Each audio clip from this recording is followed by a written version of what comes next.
Welcome back to BioInsights. I want to start off a little bit about um, framing our discussion today. It really talks about, I like cars. So picture a Ferrari engine, 800 horsepower, a V12.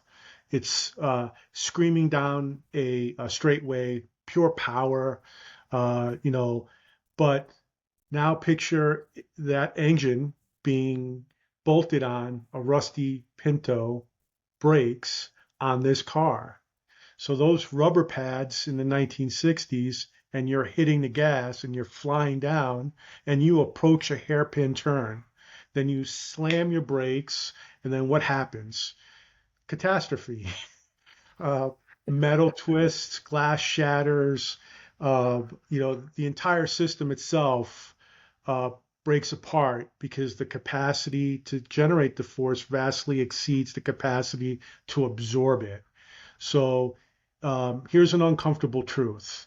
That it's exactly the machine most of us are that are building in a gym. We're obsessed with the gas pedal. We're obsessed with pushing, jumping, explosive lifts. They're good, they're effective. However, everyone wants the engine, but because the engine is what moves that barbell and earns the applause, sadly. But every source that we're breaking down today, it really talks about the conclusion of what's the real magic in tissue adaptation, what's the actual secret of injury prevention and lifelong physical independence, because that's really what matters when you hit the gas. It happens really, what really matters happens when you hit the brakes.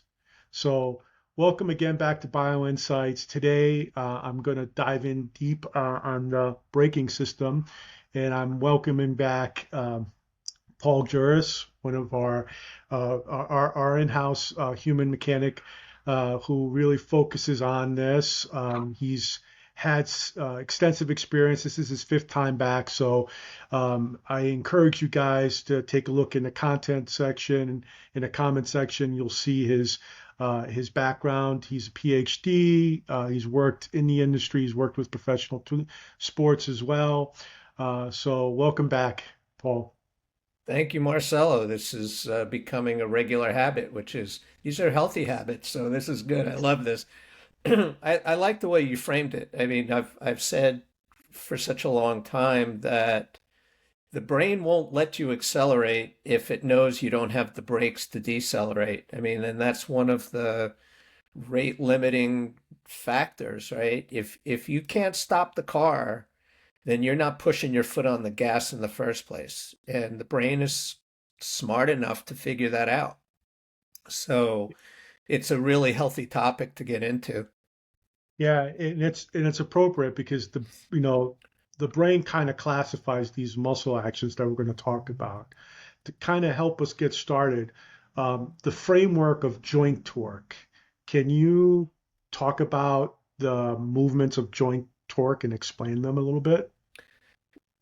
Well, a joint torque a torque is a rotational force acting around the joint, right? So the joint torque is a function of the amount of force that's being applied by the muscle and the distance from the center of mass of the joint segment to the axis of rotation. So as that distance of that center of mass gets farther and farther from the joint, the torque, or the other word we use is a moment, increases. So that's really what the brain is resolving, is not necessarily how much force is being applied, but what kind of joint moments are being generated and how it has to resolve those things. And it does so by managing the contractile activity of all the muscles around the joint. So we tend to get locked into agonists, right? The muscles that are responsible for producing the movement. But there are supporting musculature, there is antagonistic musculature. So there's a lot of co-contraction that goes on around a joint that's all related to what you just said, a joint torque. So, kind of to frame it a little bit more, you have isometric contraction, you have concentric contraction, and then you have eccentric contraction. Kind of isometric is the stalemate. Concentric kind of wins through shortening. Eccentric basically wins through yielding. And but what about that? What I want to talk about more is the word yielding, because that's really where a lot of if you look at a lot of the literature, a lot of the research out there, the phrase of eccentric contraction, the contraction literally means the shortening, right? By definition.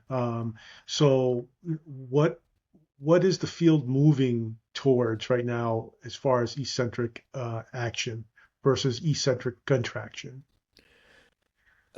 First of all, I think we need to clarify the definitions a little bit, right? So a concentric contraction means that the muscle is developing tension while it's shortening. All right, so it's about tension development. An isometric contraction is the muscle's developing tension without any shortening or lengthening, so the muscle's in a static state. And an eccentric contraction, and this is the nuance in the language, and we need to really understand this. An eccentric contraction is the muscle is developing tension while it's being mechanically lengthened. So it's not actively lengthening. Muscles cannot actively lengthen. They can only actively shorten. So an eccentric contraction means that it's mechanically being lengthened while it's developing tension at the same time. So that's the nature of an eccentric contraction. That's really important too, because that takes us down the path of sarcomeres and actin and myosin, and that's kind of what everyone studied in A&P. But that cross bridge mechanics, really, how it works in action, it really helps us get an understanding of these motions and movements all occur at the same time. So just a lot of people say, well, I'm only concentrically contracting, and that's not reality because we don't move in isolation. We have the whole body that we're accounting for, even if you're seated. So, we talked about this in, I think, our first or second talk, the force velocity curve, and we talked about the contraction velocity. How does this relate to cross bridge attachments? So we'll hold on the velocity conversation because I think that's really important and it deserves sort of a discussion on its own right. The thing about eccentric contractions, and this is where the way people typically think about it and the way we should think about it are subtly different. Roger Inoka did some research on this back in the 90s. I mean, most of the research done on eccentric activity was done in the 90s. I mean, it's not it's not new. It's just that somebody has to go back and read it because it's really fascinating stuff. So the traditional thinking around eccentrics is that the load that's applied, the torque in the joint, the load that's applied to the system exceeds the contractile force being generated by the muscle, and therefore the load wins and the muscle, the joint moves in the direction that the load is pulling and the muscle is being lengthened. And it's almost entirely a mechanical process.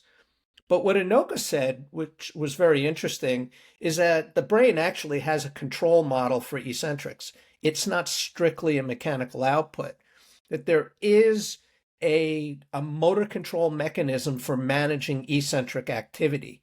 And it's absolutely true because you just have to look at triphasic EMG patterns to see how agonists and antagonists are co-contracting in order to understand that eccentrics and concentrics are going on at the exact same time. And the other point that I'll make, and then I'll turn it back over to you, is we always think of eccentrics as, well, first I'm going to do the concentric. If it's a biceps curl, first I'm going to lift the weight, that's concentric, and then I'm going to lower the weight, that's eccentric. but that's not necessarily the way it works. As I'm lifting the weight, the antagonist is contracting. So there is eccentric activity going on all the way through the movement. Now we get to the velocity part, because the faster you go, the greater the eccentric or antagonist activity. So speed has a direct impact on how much eccentric contraction you're going to experience. Yeah, and that kind of to relate that to exercise, right? That's more, there's a strength coach who I spoke to from Athletes Performance. He's the VP.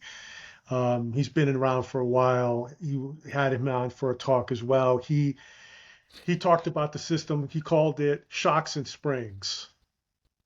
And I think that's really appropriate to eccentric loading. It's like, oh, shocks and springs. You've always talked about stick the landing. You've also talked about like bounce, bounce, like repeated springy, movement, and that's kind of like where I'm like, it's everyone says it a little bit, always differently. I think, you know, what does eccentric training actually do with the physical shape of a muscle though? You know, because that's really what we're because a lot of it often, right, is you could almost attribute it to a lot of tendon um, ruptures or injuries occur for eccentrics. So is it because of the shape of the muscle, or is it because somewhere along this mechanical process that we talked about, there's also a physiological process, calcium and the effect of what you have to do for it to cause a contraction. Fatigue plays another role into this. Can like that? I know it's kind of a very macro question here, but like, what does that do in the physical outcome of movement? So good, getting back to the car analogy, right? Shocks and springs. I think what your guest was alluding to is the shock part is the ability to rapidly absorb force. And then Airpin this, turn. right. And then the springs part is the stored elastic energy that, that's the whole foundation for plyometrics, right? Is stored elastic energy and using that as a contributor to force output. The challenge to me when I think about training eccentrically and training for force absorption, it's not so much necessarily the morphology of the muscle or what the muscle looks like or what its shape is, but whether it has the force absorbing capability, the tensile capability, and the power to deal with the stress that's being imposed on it. And sure, when you're doing a very, very forceful landing, or when you're moving very quickly and there's a lot of inertia behind the mass that's being moved, and you don't have the capacity to manage the deceleration of that, which again, the muscle's contracting, it's developing tension, but it's being stretched at the same time. And if that stretch rate exceeds the muscle's ability to decelerate it and to control it, you're going to get a strain, right? So you're going to get a tear in the muscle. So what eccentric training is really all about is systematically and progressively getting someone to be able to decelerate when you're moving faster and faster and faster and faster. So that's the goal, is to start with even lightweight, slower eccentrics, but then graduate towards high speed.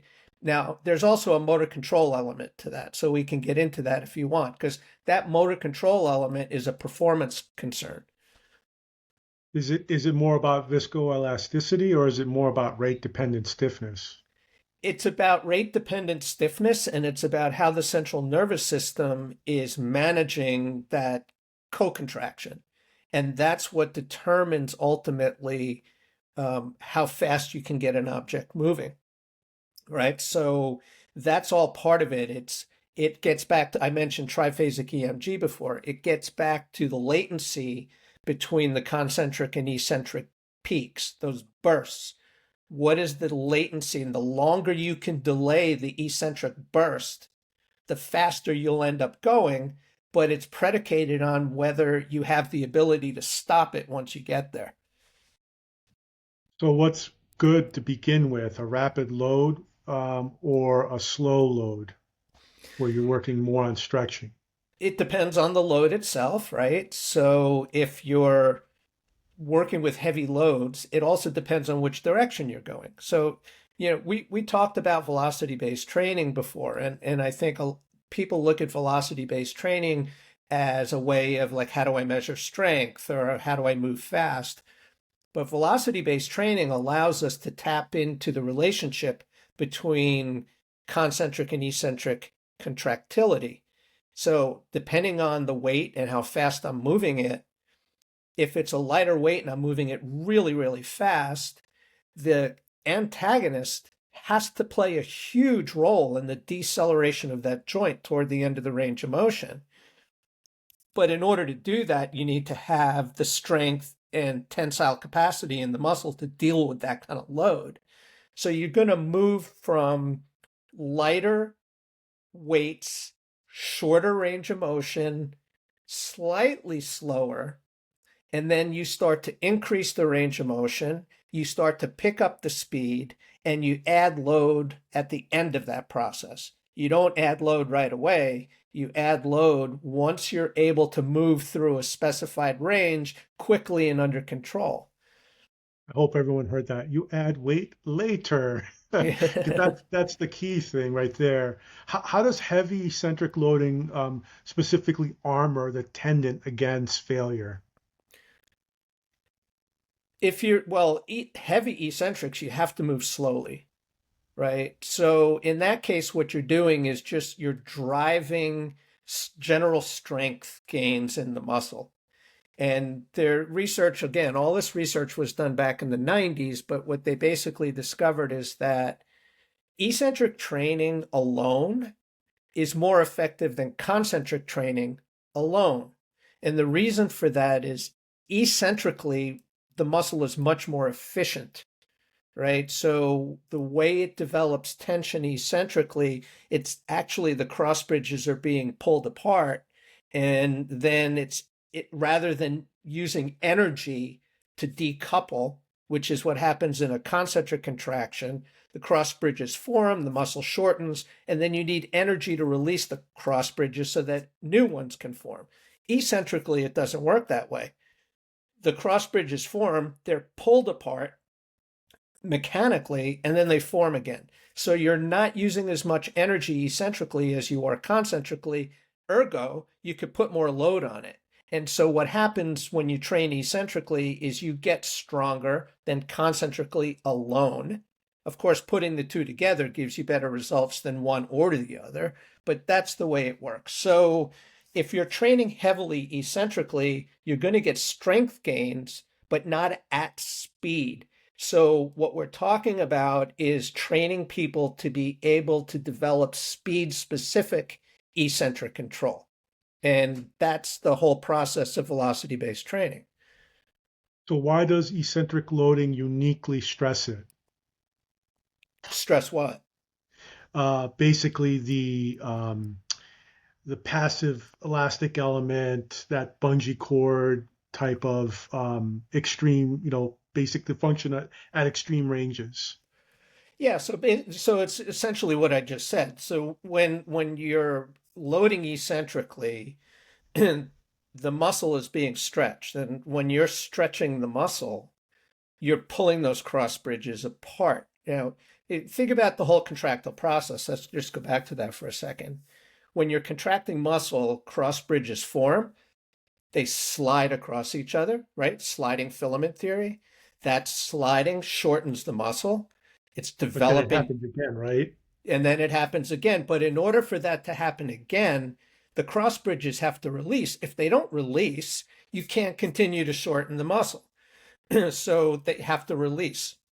That is an energy dependent process. It requires ATP to release those cross bridges, and then it reforms. But eccentrically, they're not, you don't need energy to release the cross bridges. Eccentrically, the cross bridges are just being yanked apart, like they're literally mechanically being pulled apart. So you don't need ATP to do that. So it's energy efficient. But here's the problem. That leads to muscle degradation. That leads to soreness. That leads to damage in the tissue because you're yanking those cross bridges apart. So the filaments are getting stretched and hammered when you're doing that, which is why you really need to do it progressively, starting with lightweight, moderate speed, building up range of motion and speed before you start loading it, because as soon as you load it, now you're overstressing those tissues and you can really do damage. Besides yourself, I had a professor at Hunter College, that Professor Vizlaki. Yeah, I don't Dorothy know if you Vislaki, I remember Dorothy her. Vizlaki. Yeah, Yeah, she was she talked about always, the kinetic chain, and she talked about the value of eccentric training. But she always specified that you're only as effective as where the force basically leaks is kind of where you're going to be limiting. And she always she was a firm believer that the hip was kind of the gatekeeper for lower body mechanics, and that the joint is the critical bottleneck. So I want to kind of explore now eccentrics with the hip itself, keeping this mindset for the people that service in either therapists, coaches, or gym owners. The hip, what are your thoughts on that being the critical bottleneck? I know she valued it a lot in teaching us in human movement. yeah, I remember Dorothy. I used to work with her. Um, so look, the whole lower extremity, like each segment, each joint in the lower extremity has an impact on your overall function, right? So if you're pronating at the foot, if you're internally rotating, if you've got, range of motion issues or lack of control of range of motion issues, anywhere in that linkage system, it could impact performance and it causes those leaks, as you call them. But here's something to think about. When there's something that's called the hip to knee moment ratio, are you familiar with that? No. Okay, so you talked about a joint torque early, right? That's you Yeah. mentioned a moment. As I said, a moment is just another word for torque. So the hip to knee moment ratio, when you're looking at movements, you're looking at the joint moment, the torque generated at the hip versus the knee. All right. And this is an important comparison because it really tells you what the control mechanism is when people are doing different types of movements. When you're in a very kind of controlled, easy, slow type of movement, the torque ratios between the two tend to be very similar. It's like a 1-to-1 almost. Okay. But when you start to move dynamically, when you start to jump, to cut, to, leap, when you're doing change in direction, all of a sudden the hip to knee moment ratio goes 3-to-1, 4-to-1.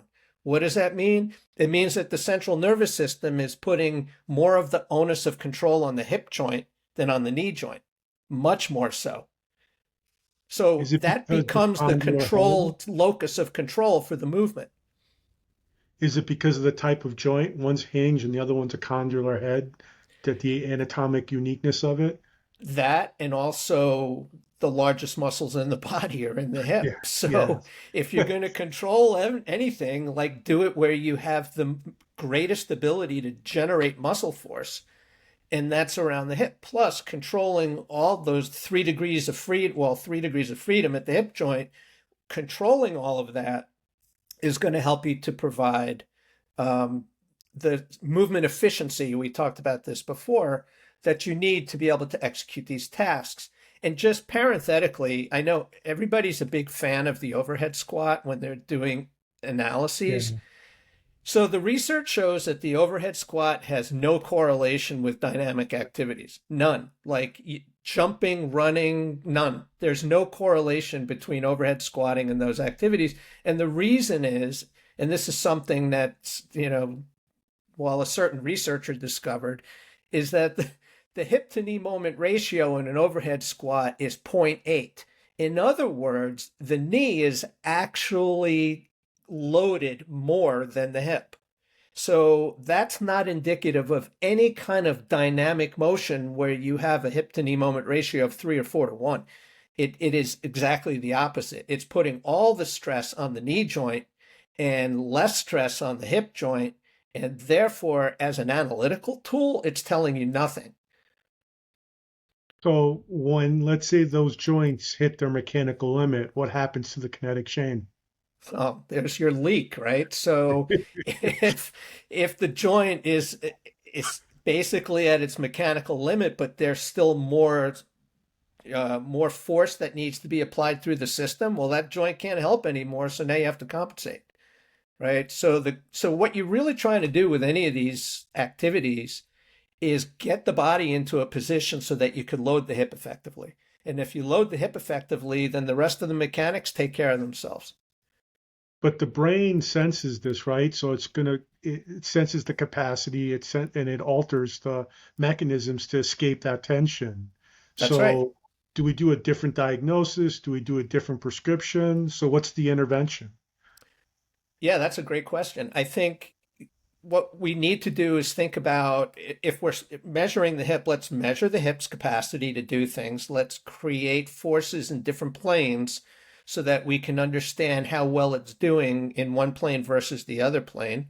One of the challenges, when I see people working out in the gym, is they tend to be very sagittal plane focused. So we need to think about how we incorporate other planes of motion, but we also have to measure those things. So even doing isolated strength testing around the hip just to understand what the different muscle groups are doing, active and passive range of motion testing in order to make sure that you have a functional capacity in that regard. And then you could start to look at some of the dynamic motions. Single leg squats. I like to do leaping tests, like how well can people leap and control the landing when they leap. And you could start at short distances and eventually move to greater distances, which put greater loads on the system. But, doing a highly controlled static test, putting the body in a certain biomechanical position, is not necessarily indicative of anything outside of that condition. So we want to make sure that what we're measuring has construct validity, meaning it will apply to something else, and it is not just isolated to that thing by itself. I think that's where I love technology today, Mm-hmm. is to be able to measure the concentric eccentric motion, the power, the range of motion, and looking at things asymmetrically is really where it changes, right? Because in the past you had to do it, you know, grease pen, mark the body. That process took forever. Get the high sampling camera, and at that time, like people like, why are you getting a camera? Why are you downloading this into Dartfish? Well, it's because we're trying to bridge the gap between their movement idea and what this is, scoring them for. So, you know, let's take the next step. What does slow eccentric tempo work translate to high velocity performance? Can you bridge that gap through the strike shortening cycle? I know you have an opinion on it. um, my opinion is that there is speed specificity, and actually, when you talk in general about specificity of training, I'm not actually, I don't support the notion that we have movement specificity, believe it or not. I mean, and it belies this original notion of functional training, right? Functional training is moving in a way that you normally move. I mean, I've said this before, like if I'm reaching for a glass on the desk because of all the degrees of freedom that I have available between my shoulder, elbow, wrist, and hand and fingers. If if specificity meant that I had to train a specific movement to get to that glass, I wouldn't be able to function. I mean, there are infinite ways that my arm could get to the glass to pick it up to bring to my mouth. So I can't train every single one of those things. And um, that's not the way we work, right? So there's a whole other body of research that Mark Latache has gotten into called the uncontrolled manifold. And we won't get into that right now, but that's good fodder for another conversation. But speed specificity, yes. So the amount of strength that we have or the ability to apply force at different movement velocities is really, really critical to how well we can perform. And if we're training slowly, then we're going to be slow. And that's really, something that is pretty simple. But Yeah. if you think that moving deliberately slowly is going to help you move deliberately quickly, then that argument suggests that a 100-meter sprinter only needs to walk in order to run faster. I don't think that holds. Yeah, I think we've talked almost about that topic several times. I think that one kind of puts it to bed.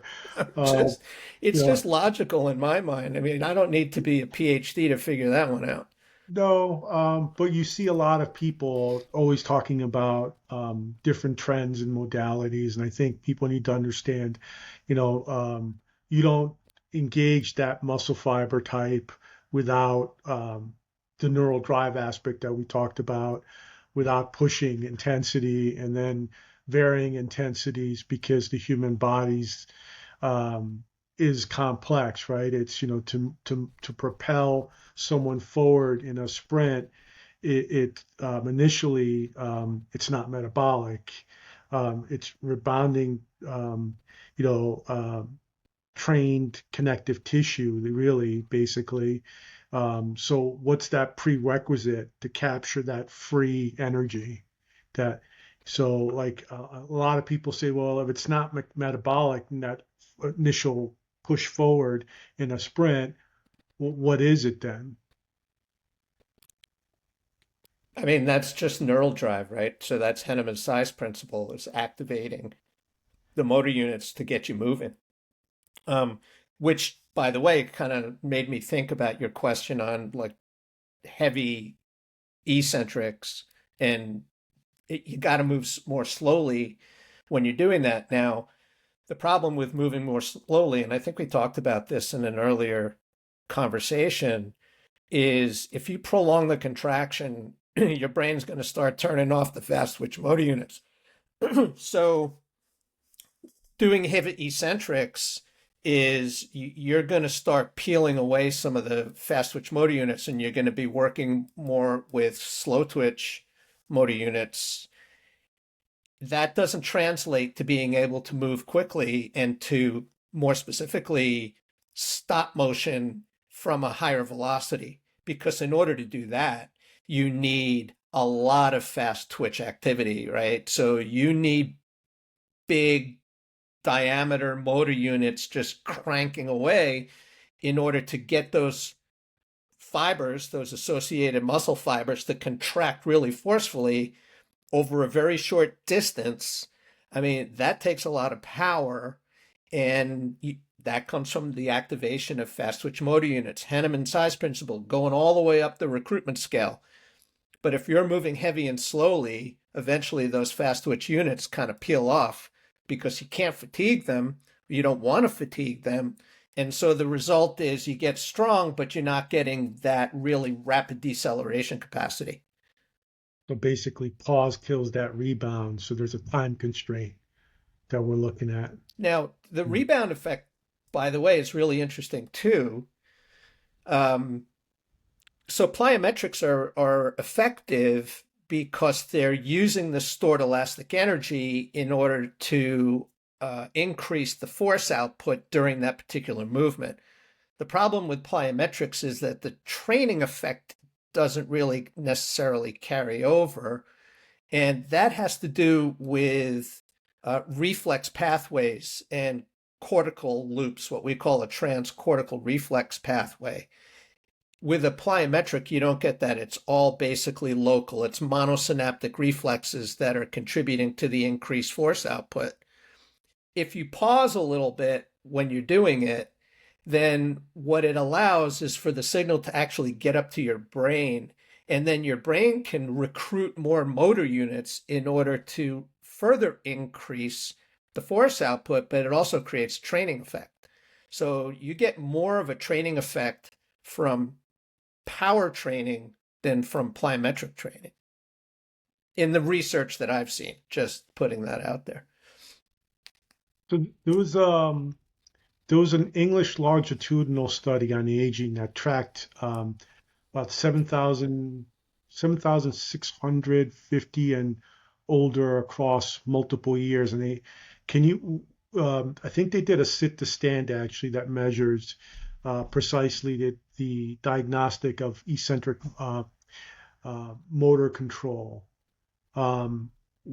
Why can you walk us through, how that looks at the using of the protocol, basically sitting down using your arms, how it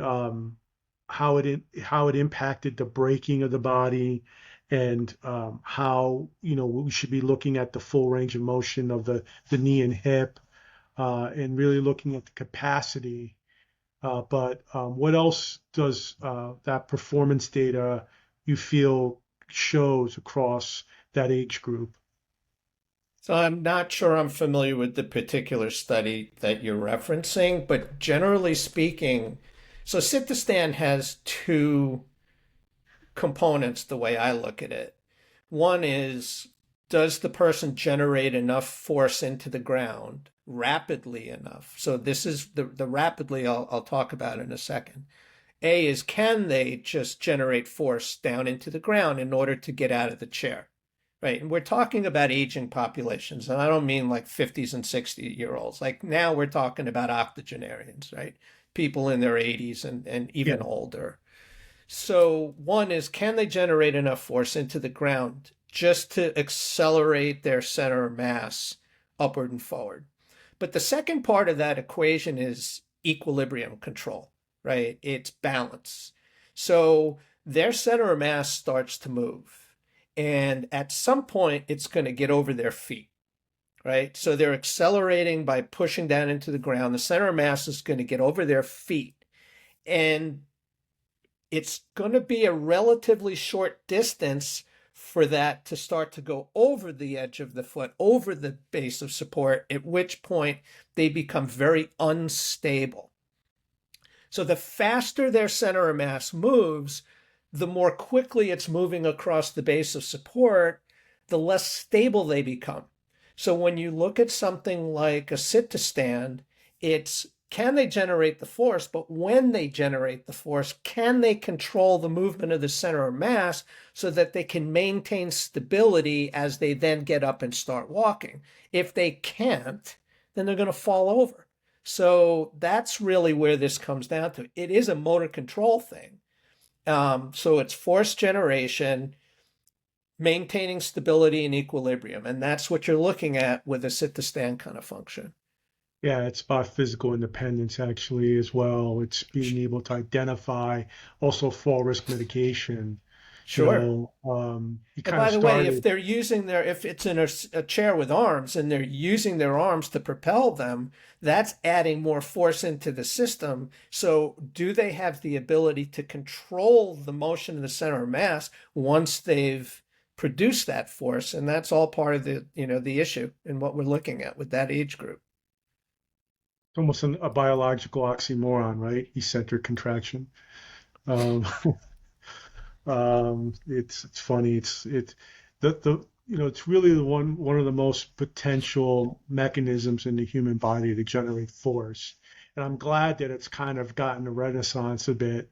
The tension physically, the concepts that we just reviewed.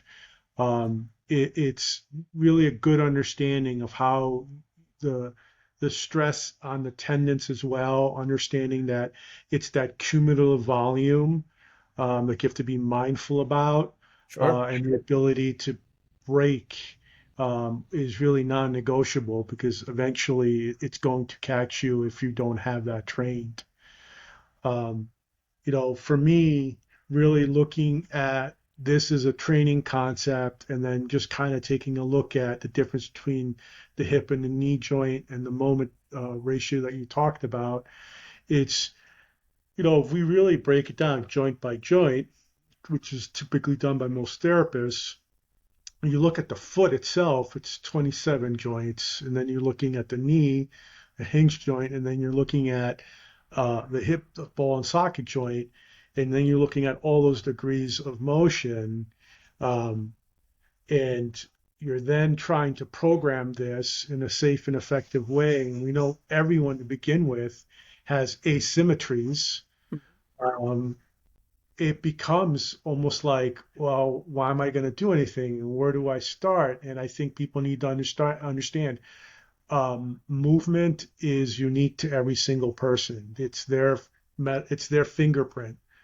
So you can't apply what you're doing or what you think is appropriate to someone else's frame. So I hope everyone took that message very clearly from our discussions and really looks at this in that way. So I think, to kind of bring this all together, if we had to program eccentric training in a workout program, and we started just training someone, this is something where it's not brought in because of right off the bat. Or is it, I guess, and what would be your rationale for it? Well, like I said earlier, I mean, every movement you do has some degree of eccentric activity involved. And the key thing to understand is that as you go faster, you're going to get more and more antagonistic activity. So that eccentric contraction on the antagonist muscle is going to increase with speed. So we can just start thinking about, all right, how do I play with velocity in order to get more or less contraction? And once again, if you're dealing with someone who is really not conditioned for this, then you have to start slowly. Limit the range of motion, limit the load, and graduate on speed.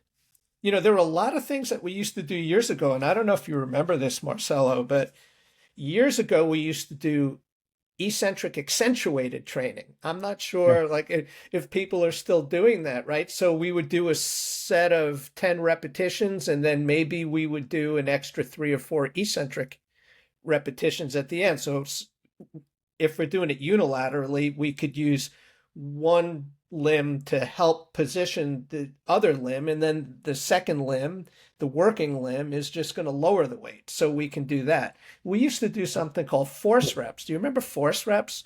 Yeah, force reps, and then the prior concept we kept it. I used to always the way I explained it to people is I want you to come up with two, down with one.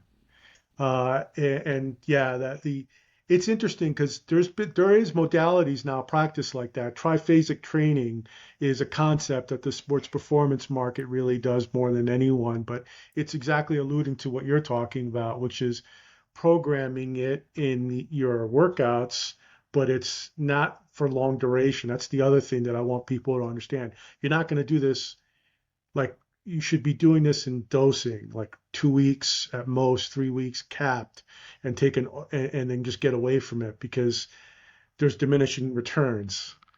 Well, And there's damage then, too. There's tissue damage and oh, it's painful. soreness and all of yes. So we have to be really careful. Again, it's a mechanical thing. And so we need to be really aware of how much of that stress we're imposing on anybody. So those are some of the methods. Like there's again East. In fact, an equipment manufacturer that came out, I don't know, 20 years ago maybe, called X Factor, and the whole remember X Factor, Yeah. and the whole premise behind that is they would overload you eccentrically while you're working out on the machine. So basically, what they did was they tilted the weight stack when you're moving concentrically, which actually decreases some of the loading at the end point on the handle. And then when you finish the concentric, the weight stack has a motor, so it tilts it upright, so it's vertical. Now you're getting the full load. So you're getting that eccentrically. I mean, in theory, I thought it was kind of interesting, but in practical application, it was a mess. Yeah. So, they just couldn't get it to work properly. But in theory, it actually works very well. So there are so many different ways of doing it. You can add load to your eccentric patterns. But again, I just want to remind everybody that eccentrics occur at the end of every movement.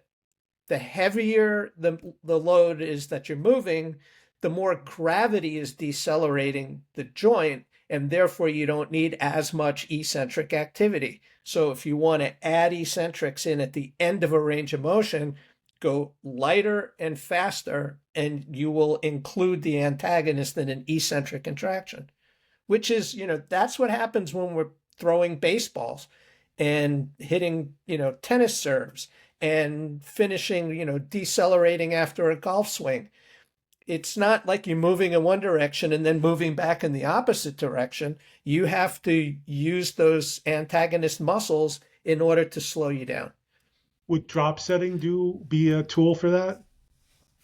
So, like strip sets, you mean, taking weight Yeah. off? I like to use that for power training, actually. So what I'll do is I'll do a strip set, and then after I'm done with that, then I'll jump. So it's and there's a whole theory behind that, which we can get into at some point. Yeah. Donald Chu's work is one of those that he's done a lot of contrast training. So has a couple of the other, drawing a blank on his name, not Stu McGill, Dr. Kramer and Oh, Flex. William Kramer. Yeah. Yeah.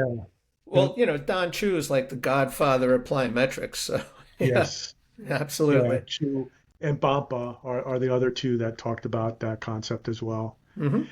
Yeah.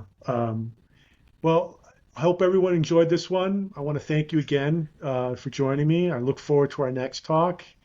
If anyone has a comment specifically about our discussions, we really appreciate the feedback that we're getting. Look forward to catching you on the next conversation. And I thank you again. Can't wait. That was awesome.